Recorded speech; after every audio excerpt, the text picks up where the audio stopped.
मई के महीने में टीपू सुल्तान की यौम शहादत मनाई जाती है। टीपू सुल्तान जो शेर मैसूर कहलाए जाते हैं, उनके बारे में हम आज गुफ्तगू करेंगे।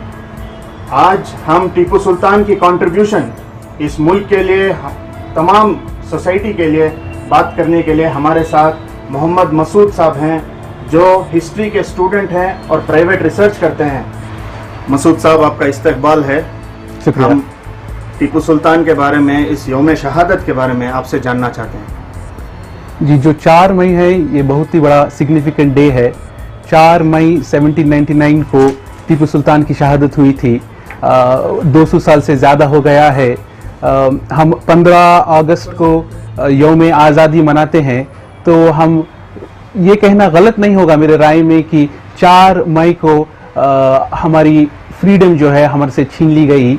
ये इसलिए मैं कहता हूँ क्योंकि जब 4 मई को टीपू सुल्तान की शहादत हुई और जब शाम को उनकी बॉडी डिस्कवर हुई, जो जनरल हैरिस थे, जब उन्होंने देखा कि टीपू सुल्तान की नफ्स नहीं है, कि वो शहीद हो गए हैं, उन्होंने कहा कि टुडे इंडिया इज ट्रूली आर्स। तो इससे हम जान सकते हैं कि कितना बड़ा नुकसान हुआ है हिंदुस्तान को, और सही मानों में से हमारी आज़ादी उस दिन छीन ली गई। उसके बाद देखते हैं 4 मई के बाद जिस तरह अंग्रेज़ों ने पूरे हिंदुस्तान पर छा गए, जो उनका जो लास्ट ऑब्स्टिकल था, ऑब्स्टिकल ऑफ रेजिस्टेंस, जो फौलाद की तरह जो वो खड़े थे अंग्रेज़ों के खिलाफ, वो उस दिन टूट गया और वाकई हिंदुस्तान अपनी आज़ादी उस दिन खो गया। टीपू सुल्तान से इस कंट्री को और खासकर हमारे कर्नाटक को उन्होंने क्या कंट्रीब्यूट किया? टीपू सुल्तान का कंट्रीब्यूशन बहुत है। हमारे गिरीश कर्नाक साहब जो कर्नाटका जनपति अवार्डी हैं, उन्होंने ही कहा था कि Tipu Sultan was the greatest king that India has ever had, और मैं उनके इससे बिल्कुल सहमत रखता हूँ इस व्यू से। जो टीपू सुल्तान थे वो एक इनोवेटर थे, एक इन्वेंटर थे, एक सोशल रिफॉर्मर थे। आप देख सकते हैं कि उन्होंने कर्नाटका के अंदर सेरिकल्चर, जो आप सिल्क जो कर्नाटका में आज उगता है, वो उनका इधर कंट्रीब्यूशन है। जो शुगर फैक्ट्रीज है मंडिया में, वो उनका कंट्रीब्यूशन है। इधर हॉर्टिकल्चर जो लाल बाग है बेंगलुरु में और श्रीरंगपट्टनम में, वो उनका कंट्रीब्यूशन है। एनिमल हस्बेंड्री उसी तरह। सिर्फ मुल्क ही नहीं, जब टीपू सुल्तान की शहादत हुई और जो इधर से उनके आर्म्स और एम्यूनिशंस लेके गए, हमारे president, former president doctor APJ Abdul Kalam, उन्होंने ही कहा है कि अगर कोई पोइनियर है ऑफ रॉकेट टेक्नोलॉजी, वो टीपू सुल्तान है। जो आयन के रॉकेट्स हैं वो सिर्फ टीपू सुल्तान ही ने शुरू किए थे। ये जो रॉकेट्स हैं अंग्रेज वापस लेके गए कॉन्ग्रीव रॉकेट्स के नाम से। उन्होंने उसको पढ़ा, रिवर्स इंजीनियरिंग की और उसे कॉन्ग्रीव रॉकेट के नाम से US वॉर ऑफ इंडिपेंडेंस में इस्तेमाल किया। तो उनका कंट्रीब्यूशन सिर्फ मुल्क तक ही नहीं, इवन इन अमेरिका में उनके बारे में चर्चा होती थी। ये बहुत सारे लोग नहीं जानते कि टीपू सुल्तान जो कंटेम्प्रेरी थे George Washington, Thomas Jefferson, Benjamin Franklin के, और उनकी चर्चा उधर के रोज़ अखबारों में होती थी। ये बात है 1780 1790s की, जब एक तरफ अमेरिकन रेवोल्यूशनरीज अंग्रेज़ों से लड़ रहे थे उधर, और इधर बाप और बेटे टीपू सुल्तान और हैदर अली अंग्रेज़ों से लड़ रहे थे।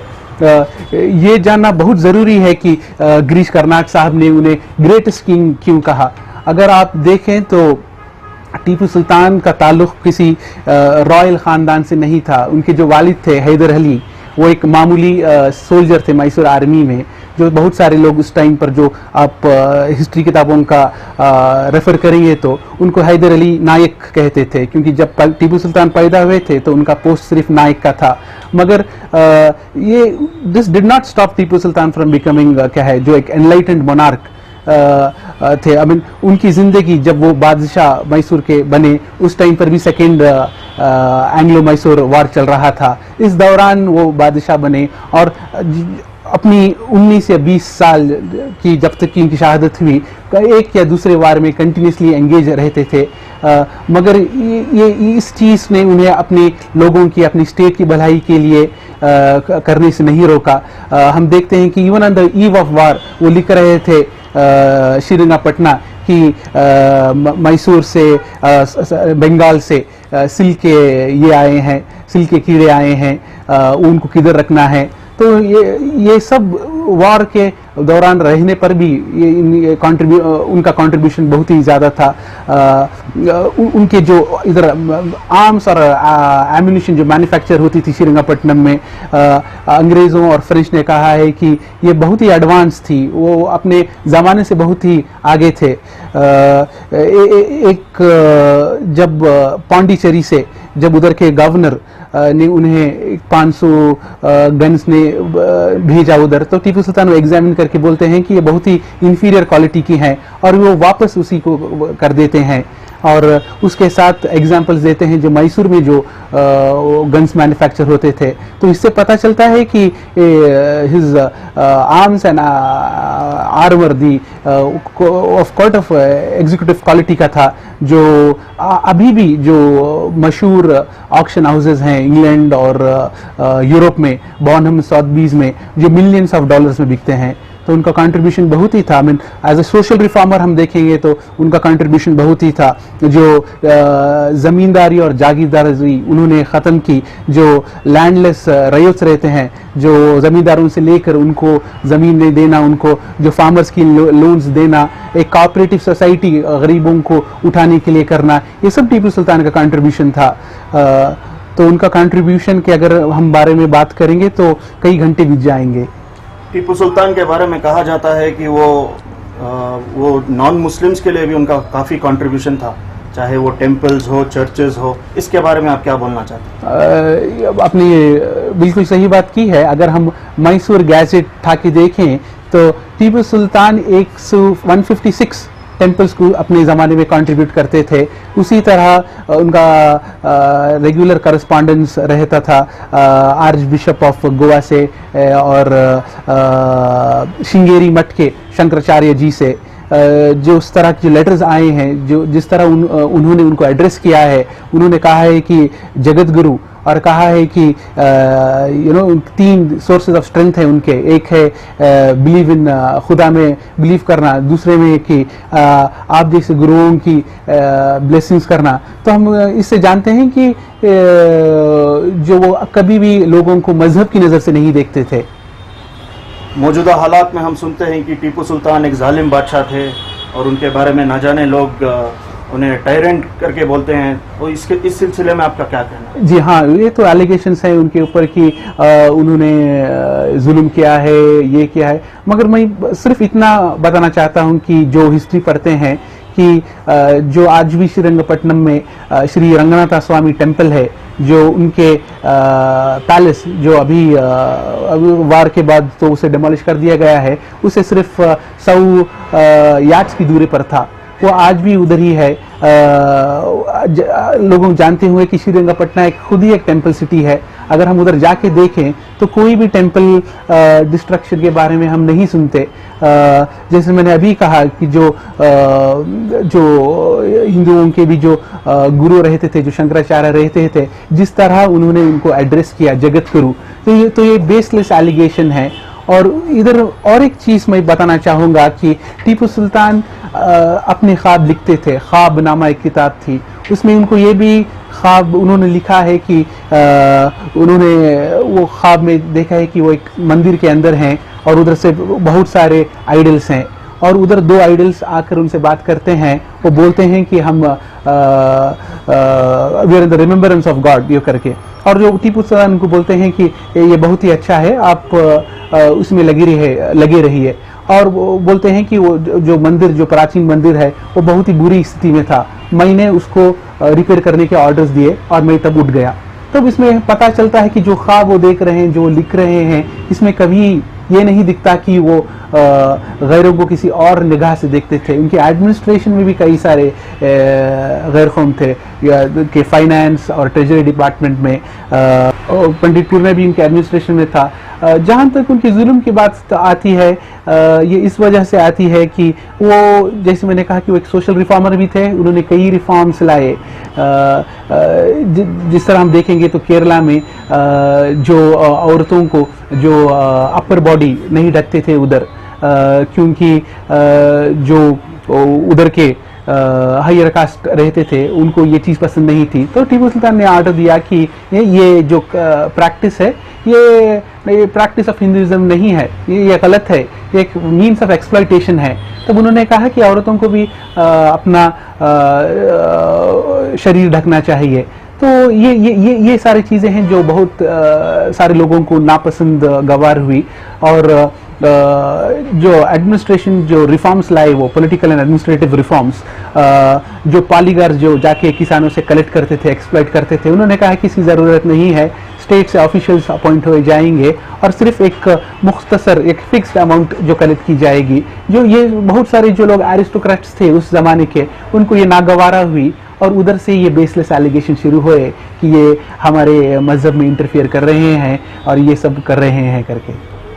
अब टीपू सुल्तान का कोई एक मैसेज यूथ के लिए, आप भी यूथ है और हमारे यूथ व्यूअर्स के लिए कोई एक मैसेज आप देना चाहते हो जो टीपू सुल्तान ने हमारे यूथ के लिए बताया?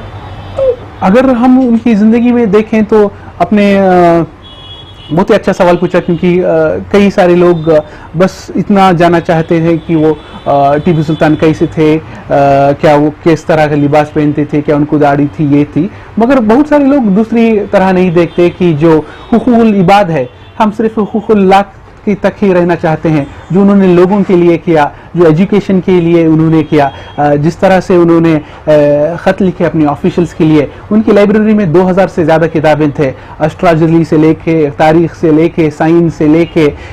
जब किसी ऑफिशियल ने कहा कि हमको एक लेड की माइन इधर मिली है, तब उन्होंने कहा कि जिधर लेड मिलता है उधर चांदी की माइन भी पास ही रहती है। तो हम उनकी सोच, उनकी गहराई का पता चला सकते हैं। जब उन्होंने एम्बेसीज भेजे लुई 16 ऑफ फ्रांस को, सुल्तान सलीम जो ऑटोमन खलीफा थे उस टाइम पर, जो लोग उधर से वो बुलाते थे कि मेरे को जो ग्लास बनाते हैं उन लोगों को भेजो, जो वो मर्केंटाइल इकोनॉमी जो लाए, जिधर उनके फैक्ट्रीज जो गुजरात में, कच्छ में, मस्कट में, जद्दा में, जो मैसूर प्रोडक्ट्स उधर ये करते थे, जो पॉपुलेशन ऑफ मैसूर जितनी हैप्पी थी। और ये सब बातें मैं खुद नहीं कह रहा हूँ, उनके सबसे बड़े दुश्मन कह रहे हैं। अगर आप जाके पढ़ेंगे colonel Mackenzie, Colin Mackenzie, Thomas Munro, इन्होंने खुद कहा है कि Mysore was one of the most prosperous states at that point of time. There was no parallel to Mysore. जो जहाँ की आवाम थी, जो द वे ऑफ पनिशमेंट, कि अगर किसी ने कुछ सिविल पनिशमेंट कोई गलत काम किया है तो उसको 2 जामुन के झाड़, 2 आम के झाड़ लगाने हैं और उनकी देखभाल कि जब तक वो सर्टेन हाइट तक आए उसकी देखभाल करनी है। जो एजुकेशन के ऊपर वो स्ट्रेस करते थे, वो अपने बेटे को फ्रांस भेजना चाहते थे ताकि वो उधर जाके पढ़ सके। तो जो एजुकेशन पर जितना उन्होंने स्ट्रेस किया, जो किताबों का उनको शौक था, जबकि वो जैसे मैंने कहा है कि उनकी तमाम जिंदगी में एक या दूसरी उलझन रहती थी, कभी भी वो पीसफुल तरह नहीं रहे। एक तरफ निज़ाम था, एक तरफ कर्नाटक का नवाब था, एक तरफ अंग्रेज थे, एक तरफ मराठा थे, मगर उन्होंने इस चीज़ को अपने ऊपर हावी कभी होने नहीं दी। तो ये ज़रूरी है कि आज भी हम उनकी ज़िंदगी से सीख लें कि मुश्किलें आएंगी ज़िंदगी में, मगर इस मुश्किलों से हमको हारना नहीं है। हमारा जो मकसद है, जो हमारे उसूल हैं, वो हमें कभी नहीं छोड़ना चाहिए और आगे बढ़ते रहना चाहिए। और उन्होंने सिर्फ हमेशा कहते थे कि जैसे आपने कहा शेर मैसूर आपकी इंट्रोडक्शन में, यह लक़ब खुद अंग्रेज़ों ने उनको दिया। वो ज़िंदगी में हमेशा कहते थे कि शेर की एक ज़िंदगी बहुत बेहतर है गीदड़ की 100 साल ज़िंदगी से। और जब 4 मई के दिन अगर ये बात का प्रूफ करने के लिए आया तो कभी पीछे नहीं हटे, खुद एक मामूली सोल्जर की तरह वो मैदानी जंग में कूद पड़े। वो चाहते तो एक आराम ज़ायद ज़िंदगी गुजार सकते थे, वो अपने अंग्रेज़ों का एक वैसल बनकर, मगर उनको अपनी आज़ादी, अपने प्रिंसिपल्स, अपने लोगों की आज़ादी, अपने स्टेट की आज़ादी, वो बहुत प्यारी थी। शेर की एक दिन की ज़िंदगी और गीदड़ की 100 साल ज़िंदगी, इसी बात से हम आपसे मोहम्मद मसूद साहब अलविदा कहते हैं। आपने कम वक्त में टीपू सुल्तान के बारे में बहुत कुछ हमें नॉलेज दी, जज़ाकल्लाह। Thank you. नाजरीन, हम बात कर रहे थे मोहम्मद मसूद से, जो हिस्ट्री के स्टूडेंट हैं और खुद प्राइवेट रिसर्च करते हैं। अब तक के लिए अलविदा और इंशाल्लाह दोबारा आपसे मुलाकात होगी। तब तक के लिए अस्सलाम वालेकुम।